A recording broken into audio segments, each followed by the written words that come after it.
Today is the day that we come together for our first stakeholders meeting.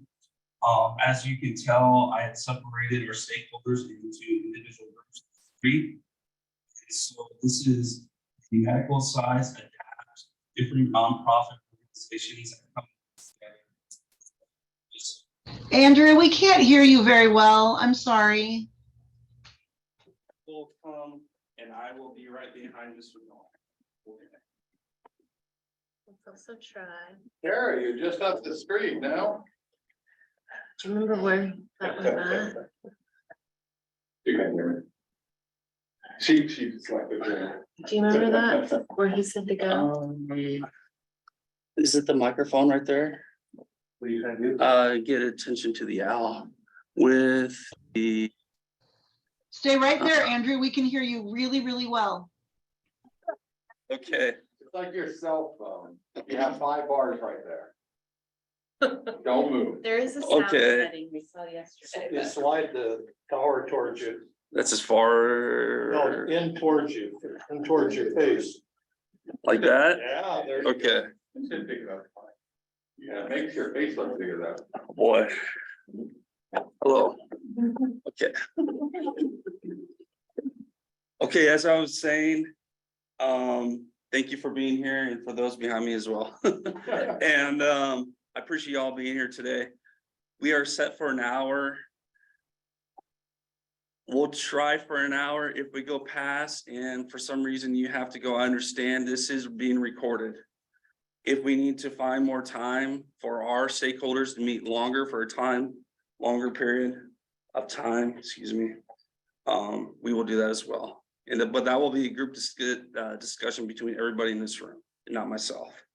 I want to be here for you guys because you are a key stakeholder to our community, like I said. So let's try this first step. Let's go with the ones online. Please say your name and what organization you're from. Thank you. Starting with Laura Hunter, please. Hi, Laura Hunter, Oregon Coast Community Action. I'm the Housing Stabilization Services Director. Thank you for coming. Ms. Tara Johnson and Ms. Barb Miller. I'm Tara Johnson, the Executive Director at the Devereaux Center. And Barb Mill Iron, the Development Director at the Devereaux Center. Ms. Stacy Dewater. Hi, Stacy Dewater, Star of Hope, services for people with intellectual and developmental disabilities. Thank you for being here. And then I will go with the panel of our stakeholders and board members, starting with Nicole.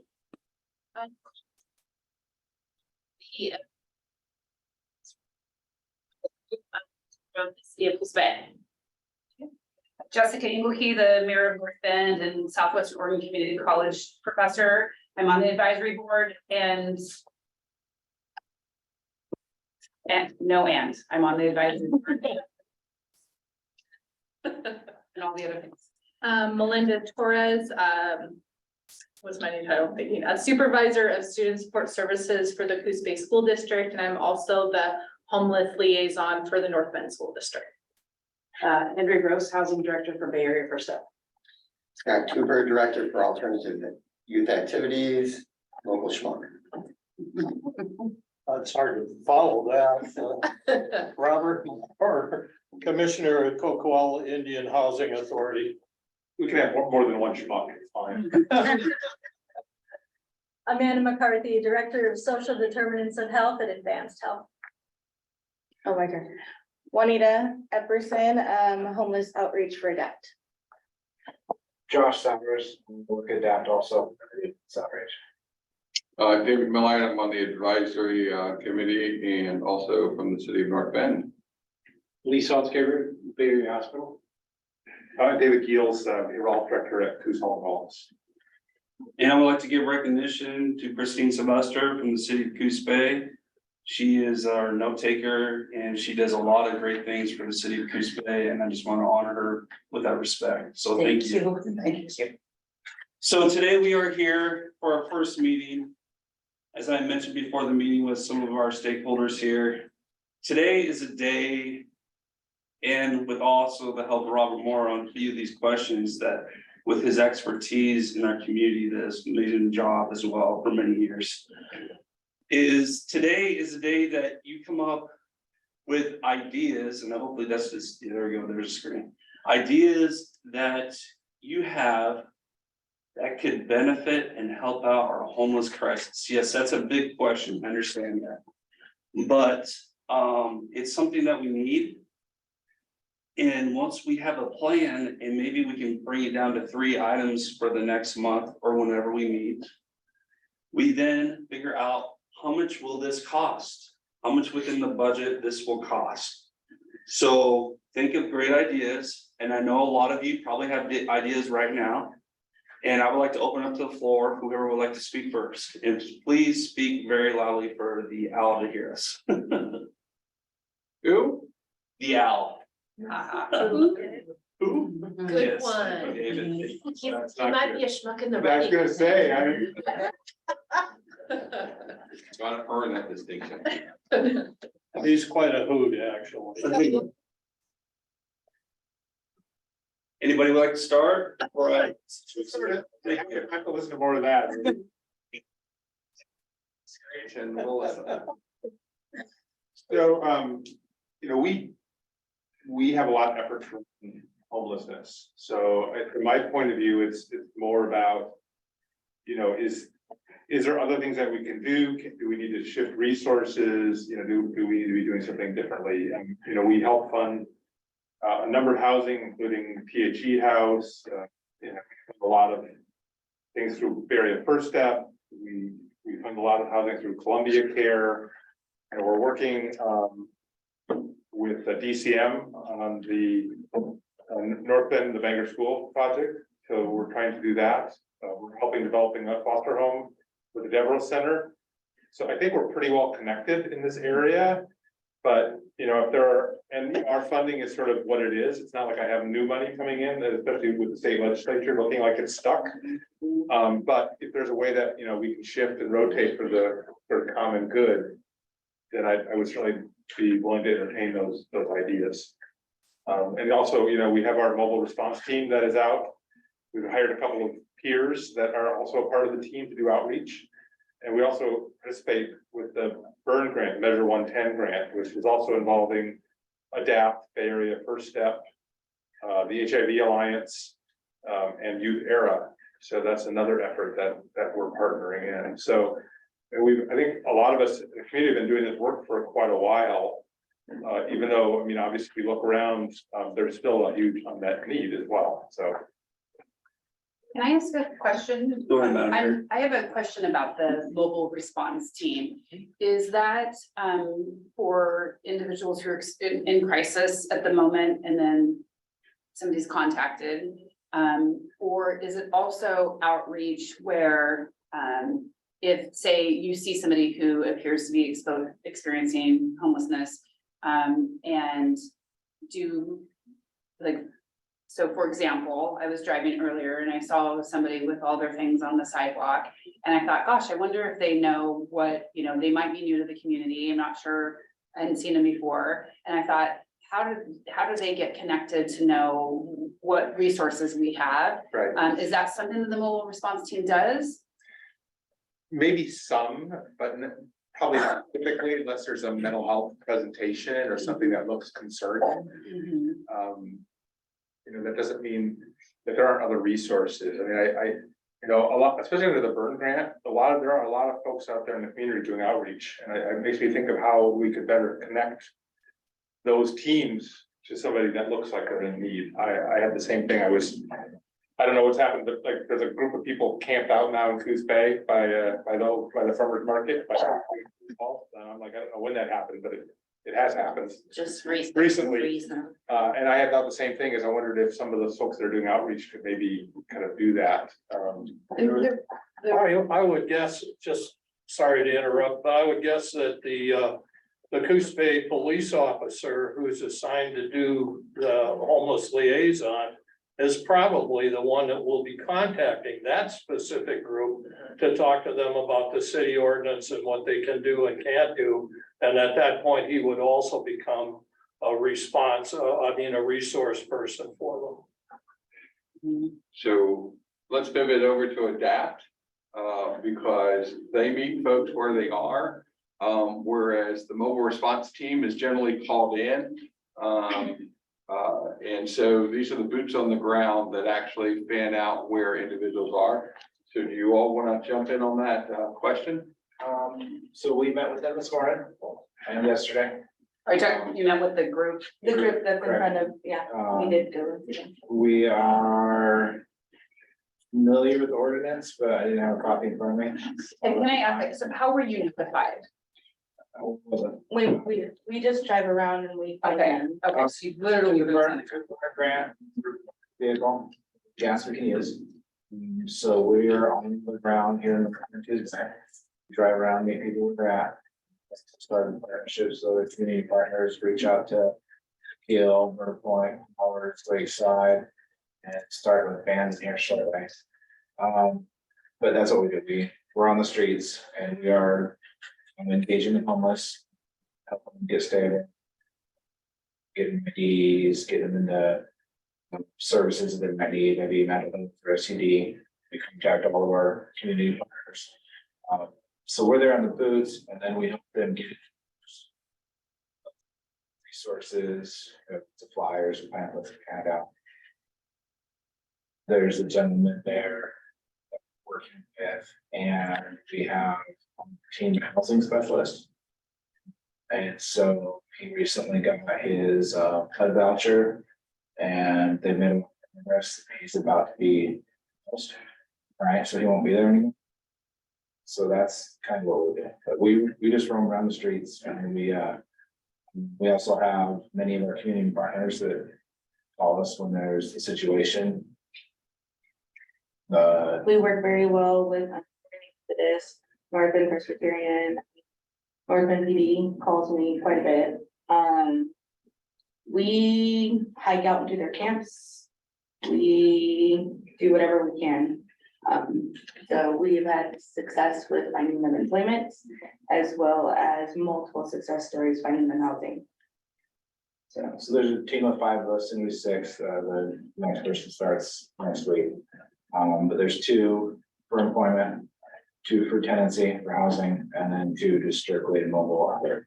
So we all work together as a team. People do you think you need to have on board? Well, that's a big one.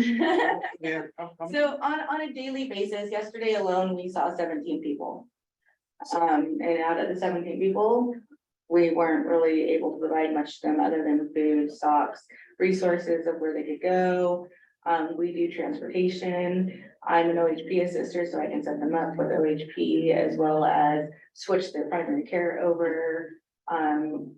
Whatever we have to do in order to get them into treatment. But then it also comes to a point of when they hit a dual diagnosis, we're kind of stuck, right? Because they need to have their mental health addressed at the same time that they need to have their substance use addressed. And so in that area is a big struggle for us, a huge struggle for us. As far as how many people we need, I don't know that ADAPT personally needs any more burn peers. We are working with all of our community partners now, and there are hubs popping up all over the place where we are all starting to work together, and they're all hiring peers. There's a pretty big movement of peer hiring. So things that facilitate us working better with the other community partners is probably it's starting to happen naturally. It's just that. We can't hear Josh most of the time. I'm sorry. Sorry, I was discussing the job we do and basically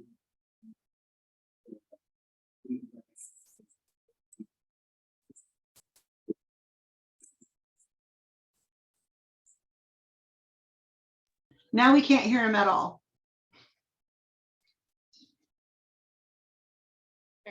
See that? That is like an AT&T part. Can you hear me now? But yeah. Did we lose you? No, now we can hear you. Thank you. We caught the gist of what you were saying. It was just breaking up more and more. Okay, yeah, I get quiet sometimes, so.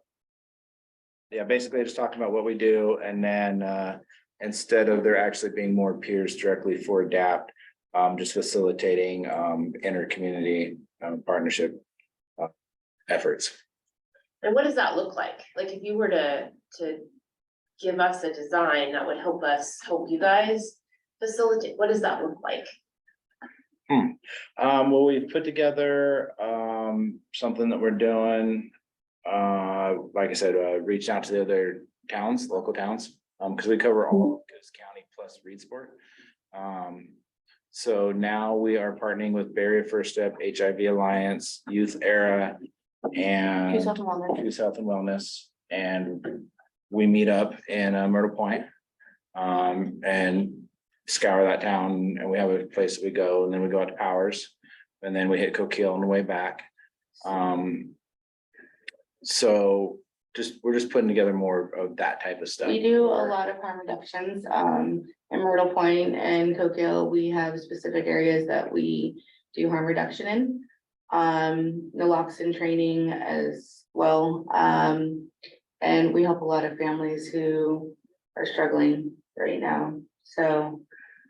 I don't really know Is about it the design. advertising? I mean, what is it? What are we? Advertising could definitely be used. ADAPT has a really strict policy about our advertising, so it has to have like the specific logo, it has to be approved by our communications director. There's like a huge thing, so as far as what we can do with ADAPT, we haven't been able to put out any flyers. I know Bay Area First Step struggled really hard to get the flyers out that we just got out, but yeah. We could, there is a steering group for the burn meeting and we can certainly discuss that and try to figure out ways to better publicize. It's been a rocky rollout for the burn funding and it was delayed significantly and then it took a while to hire people as well. So I think we're still early in the process, honestly. I would say that probably it's been just a month or two where we've really had a good site workforce out there doing the work. Right. Yeah, I got hired on. I didn't have a job description. That was a year and 4 months ago. And just in the last few months, there's been. Really developed. It's really starting to develop. It's been excellent. Can I ask you, what would you say the highest resource need is when you're out doing outreach? If you had something that you thought more people than any would really need, what would that look like? Transitional housing as well as treatment facilities, like that is our huge thing. Housing. Because you can meet with somebody, but if you don't have a place to help them situate. So transitional housing, treatment is a big one, right? So we have that window of when somebody wants to get into treatment, and then you have a window of you can't get them there. So we make the phone call the next day, they don't want to do it, or they can't do it until 4 days later. And at that point, they don't want to go. Right. So then we go back into a cycle of not being able to get them engaged. So, Transitional housing is gonna be a big piece. yeah, Right now, we had a guy that was in an emergency situation. We got him a bed Friday. This was yesterday. no, it was 2 days ago. 2 days ago. Yeah, we've had them. So we reached out to the local churches and they paid for a hotel room. So he could be somewhere where we could get back to him safe until we could transport him. And he is still willing to engage because he had somewhere to stay, like. What's the capacity at THE House right now? Anybody know? I do, because I run THC. Yeah, I was 10 beds for males and 6 for females, women and men, excuse me. And I have contracted beds with corrections, so they have 5 beds there for their 5 beds, whether it's both for men and women. Split it, generally it's for men. That's usually the clientele that they serve is for men. And you run at capacity? 9 times out of 10, yes. So it's full 16 people run? plus a resident manager that lives there. So, and how many times 16 do you need? Oh. I mean, honestly, if I could, I'd do 100 times 16 and I could be housing so many people. I mean, if I had 100 beds. It's a they'd be huge full. need right now. Yeah, absolutely. Let's see if I can do this succinctly. The Area First Step is running about 100 beds. I run about 25 beds. Tara runs about 50 beds. Because that's the next one. I run 75 beds. Yeah, and Adapt does have a sober living. And they got I think it has place. 15 beds in it in total, yeah. For those And we- that, Go ahead. go ahead, I'm sorry, and for those that aren't familiar, we utilize all of them. Yeah. Everybody, Yeah. as much, Everybody, we, And we just had a meeting where we got 35 case managers together at the bowling alley to get them to work together a little bit more smoothly. Because what's happening is they're out on the streets and they're having no problem finding homeless people. It's oh, just- absolutely not. We could probably point them out and tell you everybody at that spot, we know them by name. Right, and they know us by name, so they see us and they'll wave us down sometimes, so it's a thing. They're doing a great job. And then they bring them to us and we're getting clogged because it's like, I mean, we did one. Nobody has. 7 intakes last week for one spot that we had. Yeah. Then like, you don't focus in on like treatment either. And that's a lot of referrals that we were getting for a long time, was I'm just like, we don't have the capacity to like handle like people that are just newly sober and those kind of things. So we're like, well, how do we how do we make sure that this doesn't keep on happening? So we're back to what we already know. It's about. Right. specifically the transition.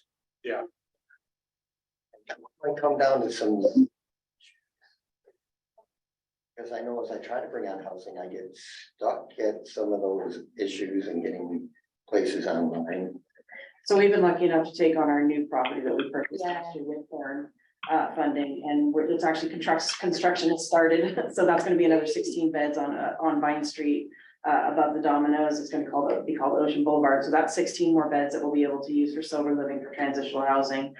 Hopefully in a few months that will be open. So that'll be run like Sheridan. THE is not, it's not a requirement to be sober there. So that is our low barrier shelter. So there is low barriers for getting into that. It's our geared towards like homeless that they may not want treatment. They may not want to necessarily be sober. Our hope is once we get them engaged with peer services that we can kind of, get them in that route to like, hey, this is the way to go. And that's what they want. And then we can transition them into transitional housing.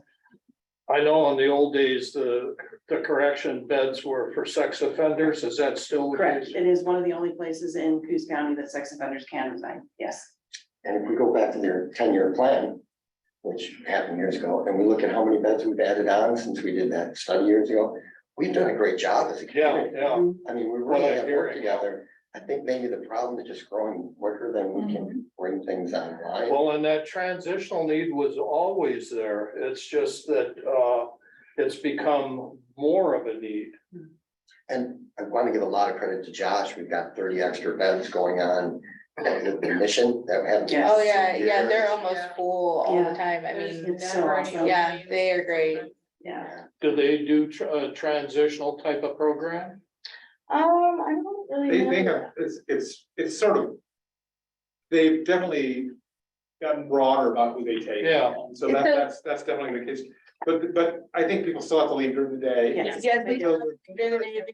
Those limitations. And they have to be sober for at least 24 hours, so you can't use the day you do your intake or any day that you live, like, you're there. We kind of joke that he's a step up from our Yeah. shelter and in between Sheridan and THE. So he's Yeah. kind of like the midway line. Yeah. So you've got kind of 3 different stages depending So we on. have a spectrum. of Yes, we do. service. We absolutely do. Emergency is where you can't move your stuff. They're constantly transitional. You're gonna be under hopefully 6 months if it's possible. And then supportive housing is, I think, the one that we really need to start focusing on. Because one of the problems that we all have, we can get them in, Can't get them anywhere can't else. get them out once we get them in, because there's nowhere to put them in next. So that whole continuum of care, and I really like to just give credit to everybody in this room, all the people that are, we work together really well as a community. Well, Colbank has been a big, I want to say, just. Yeah. because- Sharon's not here, so she doesn't get to talk. Did I just interrupt her? You're probably gonna chime in anyway. Go ahead, Tara. I was just gonna say that at Coalbank, I have probably 70 applications sitting in a file of people who have taken the effort to fill out an application and tell us they want to be considered for a maximum of 24 to 35 beds, depending on if they're a couple or a single. 70 people. And those are not the hard nose, like the people that are so mentally ill that we know they won't be successful in that project. Those are 70 people that are legitimately being considered for that few amount of beds. Can you break it down in a picture the most you possibly can of how many are they single people? How many are they family? Is there any kids that are homeless that are looking for homes right now? Can you break it down just a little bit if you can? The kids we just did. At Coal Bank right now, we have at least 2 children living there with their respective mothers. We've had families there. A lot of people are couples. That's probably, besides, I mean, so singles is probably 60%. Couples are probably 30% in my world, and 10% families or a mom and a kid or a dad and a kid. But we refer families to AYA and Melinda's program, so we don't usually end up with them as much. But inevitably, like we had an approved sex offender living at Coal Bank. He was a sex offender, but it was not a predatory sex offense. So he was there with his 2 children because he wasn't eligible for anywhere else. And what do you do? So. You know, I'm kind of off subject a little bit for my question that I brought to everybody today, but I think one of the biggest key things we need to do, and I'm not saying reinvent the great Orca wheel that they made of who to talk to, you know, I need to call this person, I need to call that person. Maybe we need to kind of relook at it. And I want to give you credit, Joshua, on the information that you provide. And am I correct? Each month of all the different resources. On the bucket resource. Yeah. Yes, that's huge. But maybe we can look at, you know, cleaning up the wheel a little bit, because everything changes, you know, at times, and it's hard to update things, but it's maybe another thing we can take a look at within this group of inventing our other wheel or web of resources of who to contact in this situation and where do you go from there. So sorry to interrupt. Go ahead. And this follows through with the conversation I had this morning with Advanced Health and the CHIP funding, a one-stop shop for this where all of our agencies could come into and being able to see people. That way we have one person at the front desk, very similar to Orca, and Orca's kind of being left out here, but they do rapid rehousing. So they're in kind of a whole nother category. And hopefully they get people secured and keeping them so that they don't become homeless. So Orca is a major part of this whole system. They keep people from becoming homeless and often do rapid rehousing for stabilization of families. But if we're sharing a front counter, we're all showing up on different days. We're talking about Pony Village. I'm having this conversation with multiple agencies right now. Can we get a one-stop shop? I was really surprised to hear Pony Village saying they were even open to the idea. And I think the statement back was, well, we do have security already and we're paying for it. Because we know the clientele that's going to come in and there's going to be some problems in that particular site if we're trying to house 5 to 6 of our different agencies all working together. I think what that'll do is it'll get our agencies to start working even better together. My follow-up question to you, Scott, is how much of the one-stop shop concept could be done online? If you had the right resource lists on the website, if you had the right contacts that people that are searching for a solution can go to the website and say, oh, there's my outreach resource and do it through there rather than having to deal with, and then the client doesn't have to go anywhere special either. I mean, each agency would have access to that.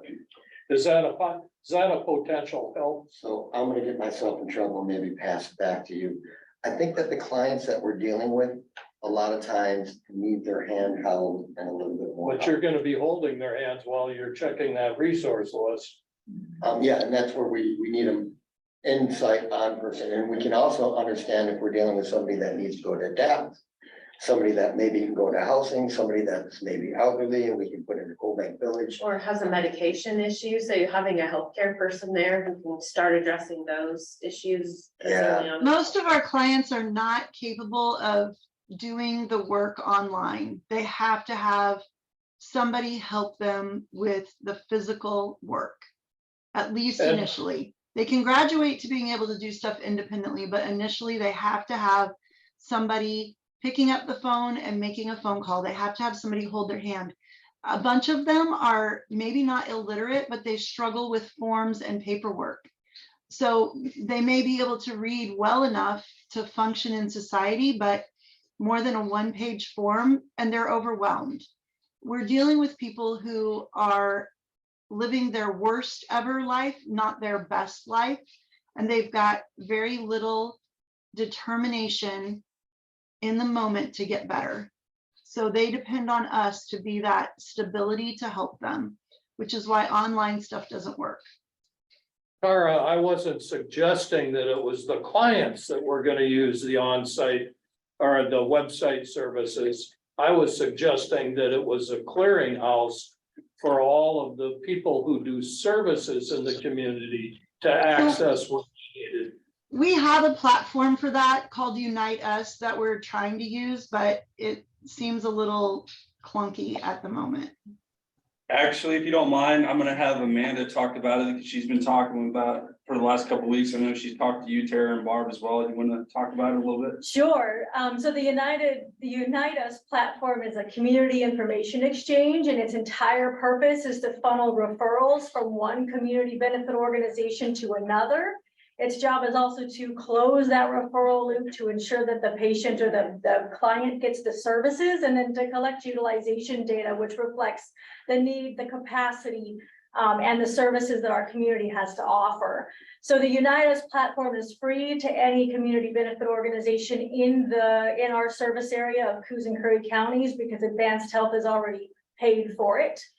So anybody who wants to sign up can sign up and use it. And at its highest capacity, it has the potential to really join all of the CBOs together, and also to create a no wrong door approach for any community member to receive whatever services they're after, without that necessary brick and mortar. But it's not perfect, it's far from it. Right now, it's heavily underutilized, with less than 20 CBOs currently on board.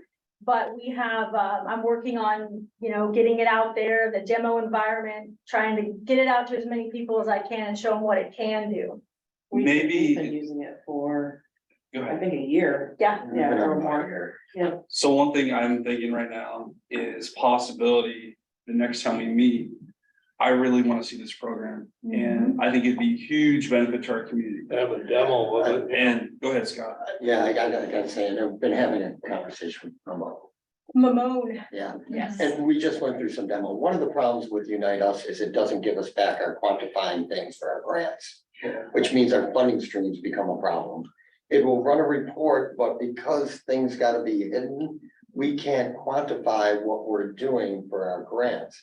So there's a little problem there. The other problem is the federal money that comes in, particularly when we talk to Laura, and most of us were on an HMIS, which is the homeless system federal program, is again shut down on another side. So now we've got these two systems, and I'm sure everyone has heard we're spending $1 to chase a penny. Our admin cost when we start doing this work becomes very high, because we're trying to do a lot of input and we can't automate it because there's rules and regulations on the healthcare side in particular. And when you go into the youth, we're into a whole other system called Synergy. And when we go into workforce, we're into a whole other system called iTrack. So the amount of time it takes to do input to quantify what we're doing as a region.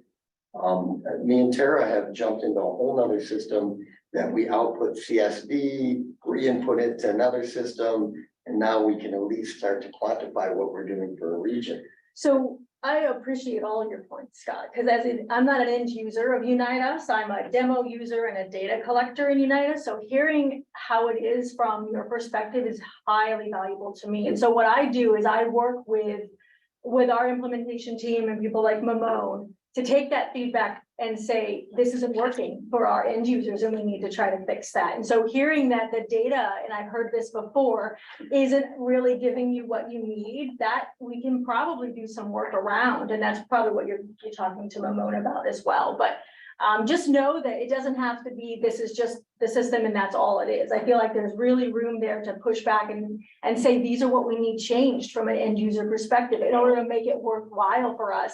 And a perfect example is that I'm working with a use case scenario right now for the faith-based community. How can they make sure that what they give that the system isn't being taken for granted, for instance, that somebody doesn't come from one church, go down the road to another church and get the same exact thing. So I've worked with Unitas to find out how we can use the system to capture that in as real time as possible. So it gets to their point without having to buy another software, and also gets more users onto the platform, which makes it more robust and more valuable to the community as a whole. So there are avenues, and I would love to get in touch with all of you to hear your end user feedback for those who are using it. I do worry though, that, you know, this product is really made largely for us on the management end, not for somebody that's out in the field. Right. If I can tell you, my staff that do this work, if they want to find somebody housing, they're not gonna fill out a referral and send it. They're gonna call Andrea up and say, Andrea, hey, I've got Johnny here. I think he might be really fit. He's really motivated. Do you happen to have any room? And if possible, because I know her, she's gonna try to make something happen. That's not gonna happen on some kind of electronic platform. No. And so because, you know, if we had enough capacity in the system where we were just routinely handling everything the same way, I'd say, oh yeah, sure, you got a referral rail, but here's a bed. But that's not the system that we have. And so I worry for the people that are on the ground. I just don't see how they're gonna be using this in a routine way for things that are critical like housing. Yeah, and I agree. I don't think it's meant to replace that one-on-one connection that we have to be successful. It's not, but this group, if we're looking to deal with it, we're having to quantify what we're doing. Yes. Is anybody here using Opus? Well, warning, that's what the state is doing, and I know that one of the grants that they currently rolled out with us at the Indian Housing Authority requires us to use that homeless management information system. So if you hear the words HMIS, that's what we're talking about right now, is a homeless management information system. And there is no common one that everybody uses, but there are gonna be more of them coming at us. So that's just gonna be another complication. Well, HMIS, I know 3 people were on a meeting today. We're all dealing with it. That's the federal level. And that's what's giving us our numbers. And we talked about the point in time count and all that. At the end of the day, the grant that we got is probably gonna tie back to that somehow or another. And that's where we're gonna have to quantify it. What I found interesting today, new to me, because the time I was there, they also wanted to know how many beds we had available in our area. They didn't talk about how many beds we're bringing online. And I think that's where we can really highlight and get positive information out. What have we done as a community to bring online?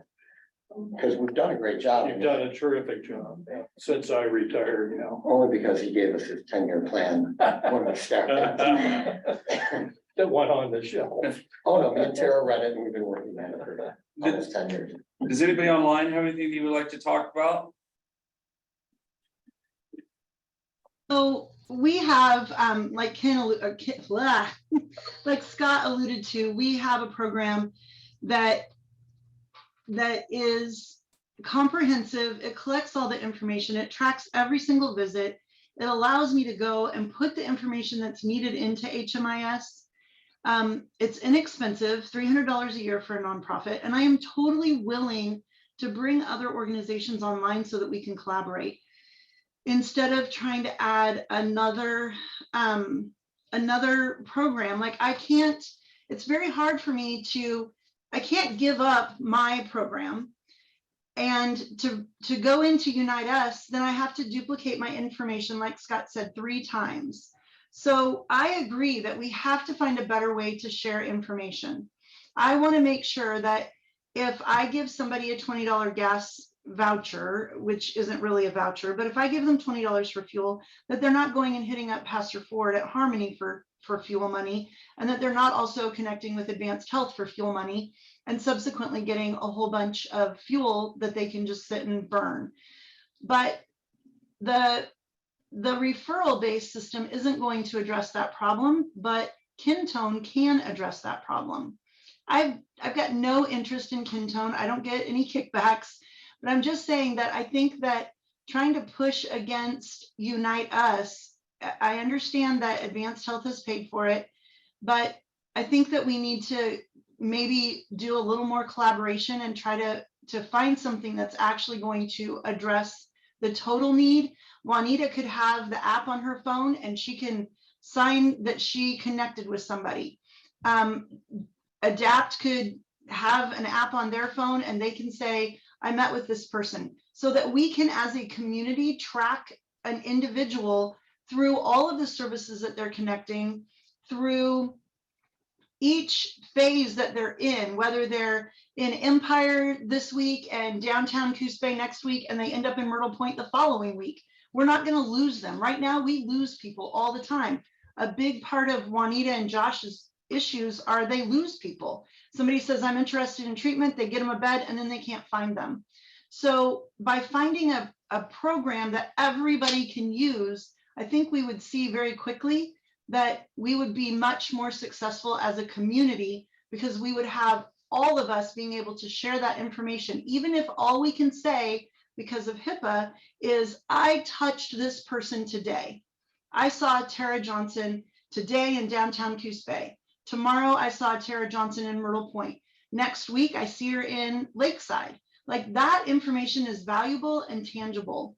Unite Us doesn't give us that same opportunity to track a person throughout our community. Mara, what's the full name of your HMIS software? Well, it's not HMIS. We developed our own through Kintone, Kintone. It's a Japanese company with United States headquarters. And it's $300 a year for, well, I think Scott would know better. I'm paying $300 a year, but I've been paying that for quite a while. But we can develop the app to do whatever we want. We can track warming center visits, we can track food, we can track clothing, we can track showers, laundry, mail, all of it. We track every single activity that happens under our jurisdiction. Okay, so this is what I'd like to ask in group effort of their opinions as well. Tara, we need to start this program now within our community and to be taught how to use it. And I would love to see us meet next month of you doing a presentation. By doing that, then I can reach out to the other stakeholders and probably have you involved as well if you're able, so they know what to do as well. I think this really needs to happen. I think it'd be great for our community to use it. Let me bring in a couple other things, because it is cheap to get it for your own company. The 35 case managers that I brought in, because it's a case management software that has a lot of backdoor things. It cost me $1,000 to open it up for other people to get back into it. So it does get a little bit more expensive on time, but the three of us are already using it pretty well. And oddly enough, the Pacific Northwest region, whoever's in charge of it, happens to live here, and he would probably do the presentation himself. Char Luther's son-in-law. Can you help us with that? And then, you know, it goes back to the funding that we do have that Robert was just talking to me about. We could possibly use some of that funding. And Correct. I mean, I guess even beyond that, getting user access, is there like a implementation specialist we could be connecting with all of these individual groups that can help them get online, start creating those kinds of things? So I think that maybe we should have, like, I feel like we should maybe have Char Luther's son-in-law do a demonstration of the power of the program, but mine would show how we've taken the raw program and developed all the apps. So there's the raw program, but then we've done several years worth of work in developing all of the little apps inside the program that allow us to track bus tickets and trespasses and law enforcement contact and all those things. So I think that it would be like, just to have Char's son-in-law make the presentation isn't going to be as empowering as seeing what we're doing with the raw software. Would you be willing to work with him and do a presentation together with him on our group? Of course. Okay. And Laura Hunter is probably multitasking, otherwise she'd be talking. No, I've been waiting for a moment to talk because every time I unmute myself to say something, someone else starts talking. Thank you, Scott. I really appreciate that. Laura, you have the floor as well. Thank you. I just want to say that I agree with the statement that there are a lot of systems that a lot of us have to use that we do not have a choice but to use them. HMIS that's been talked about, Opus has been talked about. I know Opus is a little different. Opus ties into folks that get direct funding from the state of Oregon. And so if you're getting direct funding from the state of Oregon, not only are you required to use HMIS if it's a housing program, but you're also required to use Opus because that's where all of the reimbursement requests and other data comes from. So it's kind of a dual hit there. As a longtime user of Kintone, I will say I love and hate that program. I think that I agree as an end user and as a personal developer, I've done amazing things with it. I've built case management, program management systems out of it, reporting systems out of it. Unless you have it set up for good reporting, reporting can be clunky. So if we're trying to look at how to utilize a good system that's already been built into it, we definitely want to look at the end result and how that could be implemented and not the back end that's just going to be like, but this is going to take a lot of work to get it set up. Because that I think will muddy the water of whether it's going to be useful or not, because it can do a lot, but it can also take a lot to get it done. So, but I think someone said something, but I couldn't hear it. It's Andrew. Do you have any recommendations then? My recommendation, if we're talking about Kintone as a shared platform, would be literally to just see what it would look like as an end user to utilize a system that's already been developed, as opposed to looking at the raw backend that's undeveloped. Because I mean, it has a lot of possibilities and you can build a lot of things in there, and that's a great concept. But when we're trying to roll something out, I mean, it's not like we're going to take what Nancy Devereaux and AYA have built together and then try to recreate it. So it seems like just looking at that from an end user point. And there's a lot of, I mean, I don't know if I'm going to lose anybody. And if I do, I'm sorry. There's a lot of API connections, which is being able to connect one system to another system that Kintone has. And I don't know about the development side of Unite Us, but I know that because of kind of the open framework of Kintone, there is the possibility, if the Unite Us people are on board, that there is a way that those things could probably talk to each other. So I would say that that's something that, you know, people with the brains that do that might want to be part of this conversation in the long run, if that's what's being looked at. When I talked to Momo about that, Epic is the only program that Unite Us will talk to at this point. By Choice or because it just hasn't been made? That's kind of a rhetoric. It was indicated that it was by choice at this time. We can maybe just, I mean, we've had quite a discussion here about our communication but I guess, and for me personally, that's an easier discussion sometimes. A convenient discussion, but I kind of want to go back to, you know, if we don't have the resources, then these platforms are great. We're all like sending resources to each other. We all feel good about it, but there's no, you know, there's nothing changed on the ground. So, I mean, I don't think if this is a task we think we should take on as a group, that's fine. I mean, let's create a work group to focus on this as an aspect, but I don't think that that's really at the core what our main problems and issues are. Thank you. So give us a core issue you would like to see worked on. Transitional housing, supported housing, units. I mean, I heard it very clearly right off the bat, is that until that's addressed, all we're doing is sort of window dress. Yeah. Resources, we need resources, specifically outreach resources. And treatment. Until we get more treatment, we're circling the drain. We are. Yeah. Triage. But when we make those first initial contacts, we build relationships through stuff that we have to give out. We have a limited supply of lunches, but tarps, sleeping bags, socks. I think we're bringing on socks, but bus passes. Just directly, we need more.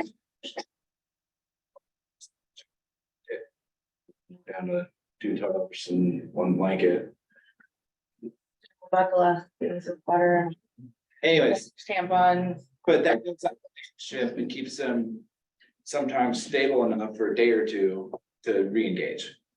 What's the point of that? Makes them want to re-engage, right? So if you're the only person walking up to them that says, hey, do you want a pair of socks or a bottle of water?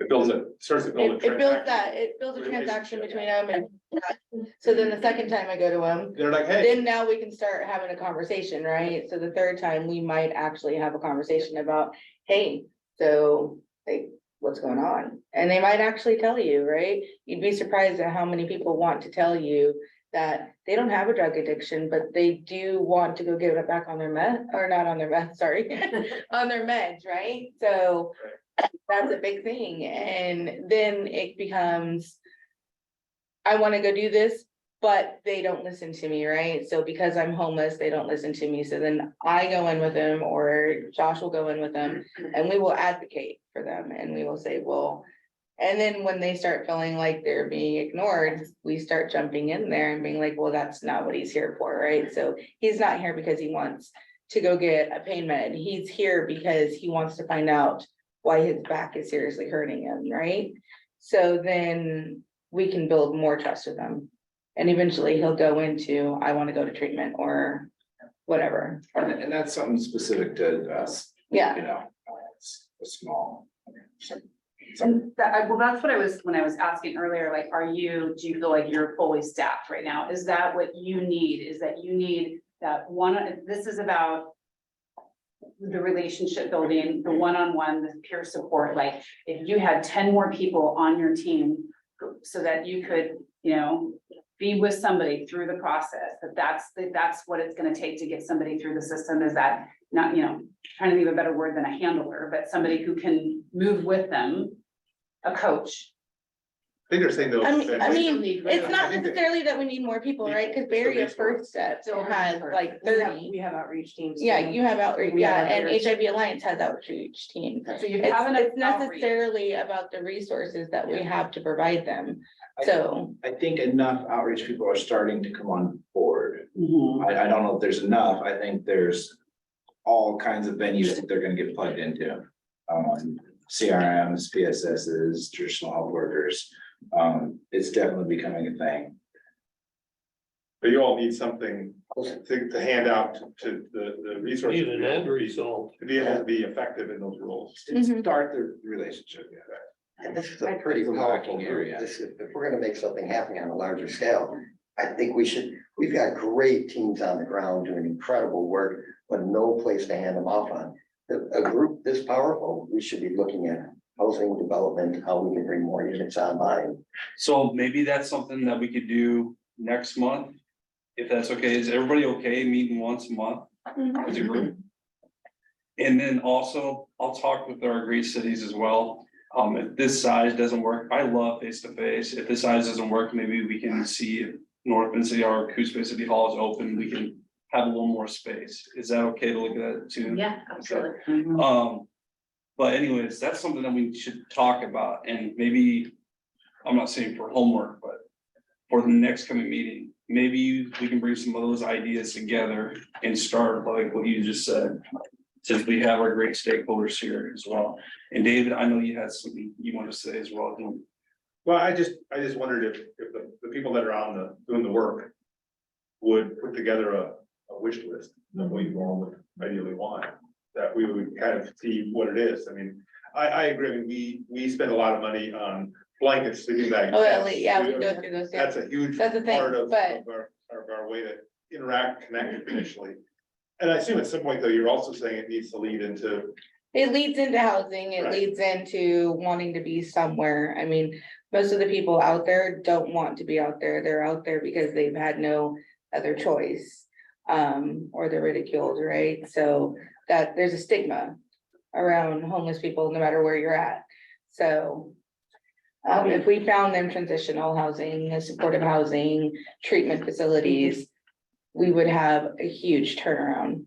And I just want to make sure, like, I'm hearing you 100%. It's like you're saying it's all, like, we need it all. It's yes, the Cold Village is good, but it's also the next layer, and then it's supportive. Yeah. It's not just, this is the one thing that solves the problem. It's all of it. All of it, yeah, there's a ladder of it, right? So we utilize Tara all the time. We've reached out to Coop, we've reached out to Andrea. We do it on a constant basis. The problem is like, she only has so many beds that she can put them in. Tara only has so many places she can put them in. Same with Coop. I mean, so it's just a huge thing of, then we have to turn around and tell these people, unfortunately, we don't have anywhere to put you. And like, churches can only do so much, right? So they're willing to put them in a hotel for 3 days, and which is great, right? It gives them some stability for a few days. They can rest, not have to move their stuff, they can take a shower. But that only is like a temporary solution for them. It's just like a quick Band-Aid for them. And then we go back into them feeling defeated. I'm very curious. Lee works at Berry Hospital, as everybody knows, and from listening to all of these conversations, can you bring something to the table? Or ideas, or what's going on with the hospital? The way I try to frame it is, you guys all said, as far as housing resources are needed, I would want to know from your understanding and yours, all those that have housing, how much more, why, based upon what, so that the next step would be, it's not, well, I want 1,000 houses, I want this many for this type of population, this many for this type of population, backed by what you found in the community, so that we actually could say, okay, you know, within a year, this is gonna happen, and start setting some goals based upon objective needs. And I know we love all of it, but the other thing I heard you say, as far as on your rounds, when you tour communities, it sounds like you already know where many people are at, but I think part of the going from, if you had housing, the resources to take care of these people, we changed this from you finding people to the community saying, these people are in need at this corner, at this location, so that you're more efficient in your rounds. And it's not the ones you've seen already, but it's, hey, there's a new group of people that we know could benefit from your expertise.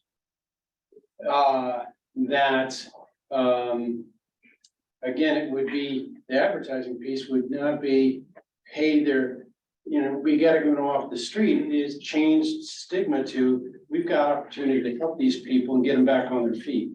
And to me, so I think you talk about restriction in advertising, I kind of want to do a stigma modification or change to say that, hey, these folks are available to help, but the outcome has to change as far as, we got to create a place to put them. As far as, you know, me, hospital, we've got, you know, a window of time to take care of some folks. That transitional housing is the key for folks to respond to initiation of a care plan. And if we can't get them into someplace, then they're gonna be back in our emergency room and their acute illness is gonna exacerbate or get worse. The dual diagnosis population, you know, it's, you know, that's a huge piece. And we got folks that disqualify some if you've got the substance abuse, that you can't access other care. And that's, so I'm rambling, but you said, those are ways I would try to address the issues. I'd take them apart. I'd be very objective so that when we go to somebody and say, this is the number we need, it's based upon data. There's a purpose to it. You're rotating folks. There is a progression. Anyway, those are my limits. Is there a current handoff once they're released from the hospital? what is the communication among once they are released and? I know our case managers work with a variety of folks as far as, I've got these people, I need to talk to Rachel Stapler over Deborah, right? Tara? Rachel Stepler, yeah. Stapler, I gotta talk with her as far as some opportunities there, but I don't know, I'd have to talk to my case managers as far as the specific points that they would need help with. So if I can address some of that, Rachel will, so there's a variety of things that happen. The case managers often call myself or Advanced Health or Coos Health and Wellness saying, hey, we have so-and-so, we don't want to discharge them to the street. Can you help? So then if I have a shelter open, that person jumps to the top of the list over everybody else that has been waiting patiently for months because they're leaving the hospital and being released to the streets. Whether that's just or unjust is beside the point, unfortunately. Sometimes I have to say they're not able to come to the village because of behavior issues or past problems. Once they're discharged from the hospital doesn't have any mechanism that they communicate with us. They become our client exclusively, sometimes to the point of being our problem. So then we have to collaborate with APD, Aging and People with Disabilities, or Coos Health and Wellness, or Advanced Health, or all of those. So then it becomes very, very time consuming, exceeding the 1 hour per week that my case manager is allotted to spend with that person. I desperately need more case management money, but I didn't bring that up earlier because we all need more money. We all need more whatever. But oftentimes people coming out of the hospital need to have 4 or 5 different people touching them probably every day. So then my case manager becomes the hub for those individuals. Advanced Health is also a hub generally for those individuals. So we work closely with Advanced Health on people that are discharged from the hospital. The caveat there is when somebody's discharged from the hospital that is not an Oregon Health Plan member at all. If they're Medicaid only, then they fall through the cracks and we pick up all that slack, complimentary, free of charge to any organization. We do have 4 shelters, 2 of which are reserved exclusively for Coos Health and Wellness, and 2 of which are exclusively reserved for aging and, Advanced Health. So we have those pieces that are sometimes people that are direct hospital discharges, but not always. So I don't know if that answers your question completely, but that's a very quick overview. I want to add on the youth part of it because they get caught in your psych ward. If you don't have someplace to release them, they are in there for, I don't know how much money it must cost you. Risk management, I am unable to take them. I work in a gray area.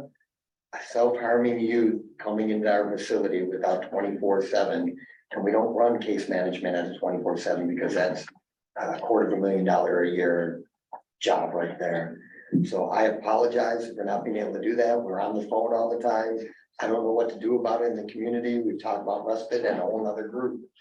But I don't know what the answer is. And I know if they get stuck in your system, you can't release them anywhere. See, but that's a specific limitation that I'm sure if it's collected, that we, as far as put together a case to try, and you guys have already done this. I'm new to this. I'm sorry, I'm ignorant about all the work you've done. Thanks for bringing that up. I don't think that's a concern to be behind. I mean, that's what we're doing here, is trying to catch up and get everybody on the same page and the same motion. And that's why we formed this group, like Yeah. Nicole said, and things will just move forward. So Yeah, all is good. Definitely a vital part of this, and you're doing your piece. Yeah, absolutely. And we want you to be a piece of this group. Yeah. We're past our time a little bit. Before we leave and talk about our next meeting, does anybody have any closing thoughts? One is everybody's contact, an Excel sheet of everybody's name, organization, phone number, and email. so that we don't have to wait for you. Yes. To go pay our director, the individual and say, I like what you said, here's my thoughts. What I'm saying. Send Maybe me, we can yes, work on that, yeah. yes, send me an email of everybody was here, your contacts, and then I will make an Excel spreadsheet, so we keep everybody in the same loop. Can you send me an individual email? And he'll post it on the website as. And on our new Facebook page as well, so we have 2 different tools there as well. Are we missing anybody in this group? I think we're missing Orca, and I've tried, oh, my apologies. Thank you, Laura, my apologies. We have the safe something, but. Stacy, would you like to talk? And it looks like we got somebody else as well. Rachel. And Rachel, that's awesome. She's from. Go ahead, Stacy. I don't have anything, that's okay. I don't have anything to add. I really am a supporting member here. I want to make sure that everyone knows that I am available and have resources. Like, I can commit myself to time and energy. As far as our services, we don't handle a lot of homeless. We hope to do more, but that's a lot of work for me getting case management involved, because I can't just directly offer services without case management being involved. Thank you. And Rachel? I'm here. I don't really have anything to add right now. I would echo a lot of what Tara Johnson was just saying about case management and what it looks like when folks are discharged from the hospital. I'm just excited to be here and part of the conversation and see how Safe Project can help out, because you know, a lot of our survivors are homeless due to domestic violence, and so that's its own unique issue that I'm happy to talk about more in the future when I am not home with my toddler. Any other questions or comments? I just want to say, so just so you know, at our facilities, we have resident managers that live on site 24 hours a day. So in some cases, we do take people that are discharged straight from the hospital, because I do have staff that live there. We are limited to what our staff can like medically manage, because we're not medical facilities. But obviously, if, I mean, have your staff call and reach out to me, because in certain situations, we can help in those situations. We are, like I said, we are a medical facility, so we are limited to what the staff can actually do, but you know, depending on case by case, we have staff there 24 hours a day. So if that's a hindrance to them being released and we have beds available, please reach out. Don't think that there's not anywhere for them to go, because if that's the case, we may be the place for them at either facility. So, and also I wanted to kind of, because I know you guys were talking about the treatment aspect, and I kind of wanted to piggyback off, because that's one, besides housing, that is one of the biggest things, the access to treatment. When we say access to treatment, like we have our own treatment facility, and the DAP has treatment. I think I wanted to clarify, access to treatment for us, the biggest barrier is access to detox, like immediately. Detox and residential. And like resident, right now. so if somebody comes in and they need detox, because I'm in recovery myself, I've been in recovery for years, and the ballgame is real different now. Fentanyl out there is killing people, they're thinking they're doing other drugs. So when they want to get sober, they need to do it now. And so when they say they want to get sober, they need to be able to access detox like today, and not call back on Monday. Or if you can go through the weekend and not be sober. So that's our biggest barrier right now, because they got to go to Roseburg, they've got to go to Portland. Yeah, I'm like, we're utilizing Portland, Eugene, everywhere, because ours is so full all the time. And it's an 80% chance that they're gonna die from using fentanyl right now. Yeah. Right. And sometimes it takes months for them to get into residential treatment. So they're basically telling them, just here's some Narcan. We have to tell them, here's some Narcan. Just don't die before you get into treatment and into Check in detox. with me tomorrow. Yeah, Hopefully so- we'll catch you like. So Yeah. that's, I think, along hand in hand with housing is get access to the treatment. detox and treatment. Yeah, right now This community has had a detox center more than once. So that communication is being spoken with the Ross Acre, Yeah. LAPCD. I know they're talking about it, right? There is a struggle. Yeah. There is no funding source identified for it. Yeah. No long-term funding, and also we're talking alcohol, because when we're talking about. Oh, yeah, alcohol's a big one. It's another. Well, that's the question, is a sobering center sufficient Yeah. when you're talking about? But I mean, that's where our clients and That's where our. clients are struggling. And we're also seeing a lot more of our youth. Yep. Like we So There's a huge thing with youth right now, and Absolutely. I have personally ran into several of them that are under 18 or just over 18. Who are really getting into everything, right? So, Well, even like I can think of one of my students, he like OD'd and died this year. yeah, Like, yeah. I mean, it's a thing, especially for our youth, if we can get them somewhere here in this community where they feel they have their consistent adults would be really meaningful. Yeah. Because they're still so young. Yeah. So as we could conclude here, and we can go for a long time, I know that, but no, I know a lot of people will have to go to other appointments, and I appreciate y'all being here. So the key thing, let's work, is this a good time for everybody, once a month, and good day? Okay. Yeah. Okay, are you guys okay with this location, or would somebody refer somewhere else?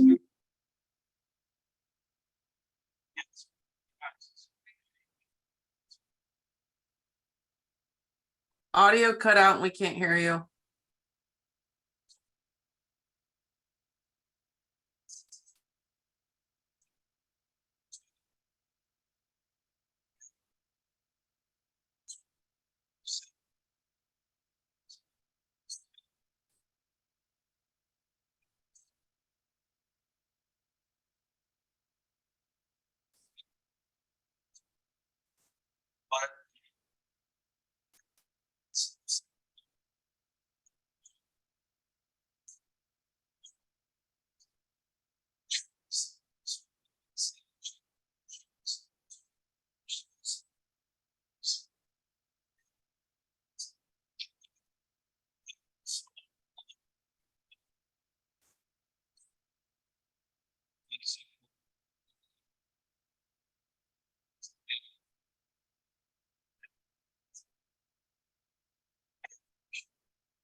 We should really make clear the objectives, and we're turning units, even if they're transitional, getting some zoning change so we can put up a transition. If that's even possible, I don't even know. But focusing on a bigger thing and honing in on what we're gonna do. So if we're gonna move forward for the next year, let's say that's what we want to bite off. So is that our next homework assignment to really look at it for next month? I'm not in charge, you are. No, but your recommendation is, it's a key part. Make sure we walk out of next meeting, having an action plan, deciding what we want to do. Well, normally we're gonna have a whole bunch of different ideas and you're not gonna boil the ocean. We should talk them through a little bit, list them, and then as far as the group prioritizing. Take our top three. Yeah, but it would take a little bit to, everybody's gonna put them down, we're gonna put them in front of each other. And then it's, after we talk a little bit, it would be, what are we gonna get done? Do you think this will have to be a longer meeting than an hour? I mean, Are we gonna hammer it out in one meeting? That's like, So, or do we because just if we continue are, to then work yeah. on it once a month? Yeah, because the reality, well, that's my, yes, No. I think it is. Because we all got stuff we're doing. Yeah, gotta have your day job time too. Yes. So, one critical thing is that, with your wish list, when you, think about how you're building that wish list, take the homeless task force, strategic plan. Yes. And make sure that those wish list items are attached to something in that plan. Because that is the unified document plan for the county and the cities, and that is what was sent to the legislature, and that will be the focus. The wish list, so it's almost like action items, deliverables to get action items, and then you can work on that as prioritization. So it's very, very critical. That, we can get that Who out. does not have the plan? I don't know, point, we do David. not have I'm it sure on it's here. been sent. Okay. Yeah. Now, Yeah, it's always. of sending your contact information, you will get free 1 copy.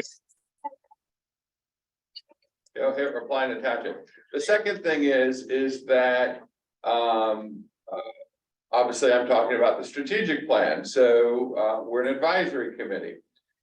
We also control the strings to the $1 million, and, we have agreed that we're about laddering, not just doling out one meat that gets burnt up. Okay, meaning, laddering.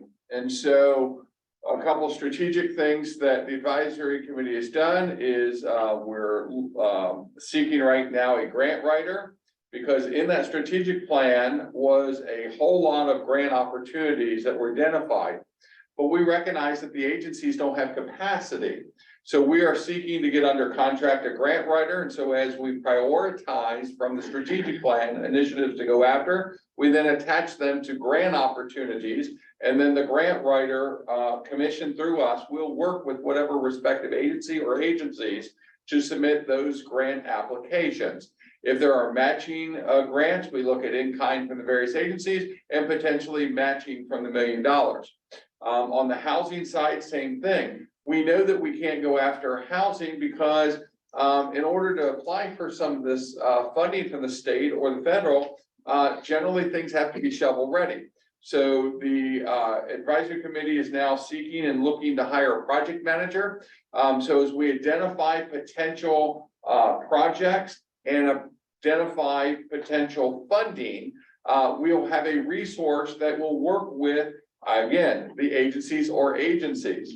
But it all has to tie back to the strategic plan. That's what, keep in mind, we are enabled by legislative, the state legislature. We report back to the legislature. That money is the 2-year stopgap. We've got our plan that was submitted, so now we can start to implement that. So always know that we'll always refer back to that document, because that is what we have to keep reporting back to the legislature. And so we keep focused on that. We are here truly to enable and help and respond. So it's the homeless response office.